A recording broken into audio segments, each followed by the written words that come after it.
শেখ হাসিনাকে ফিরিয়ে এনে গুম খুনের বিচার করা হবে বলে জানিয়েছেন প্রধান উপদেষ্টার প্রেস সচিব শফিকুল আলম। বিকালে রাজধানীর ফরেন সার্ভিস একাডেমিতে সংবাদ সম্মেলনে তিনি একথা জানান। শফিকুল আলম বলেন, হাসিনাকে ফিরিয়ে আনতে যথাযথ প্রক্রিয়ায় আবেদন করবে সরকার। 15 বছরের অর্থ পাচারের জবাবদিহি নিশ্চিতে অঙ্গীকারাবদ্ধ সরকার। তিনি আরও বলেন, ভারতের সাথে বাংলাদেশের সম্পর্ক হবে ন্যায্যতা ও সমতার ভিত্তিতে।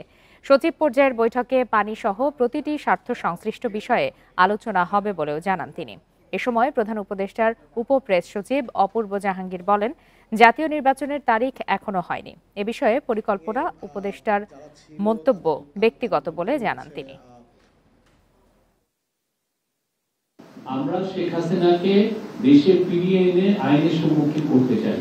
তাকে এই যে তার আমলে যে ম্যাস মার্ডার হলো, জুলাই আগস্টে যে 1500 উপরে মানুষের যে হত্যাত্মক মূল নির্দেশদাতা তিনি, তারপরে এর আগে যেগুলো গুম হয়েছে, উনি তখন হেড অফ দ্য গভর্নমেন্ট ছিলেন,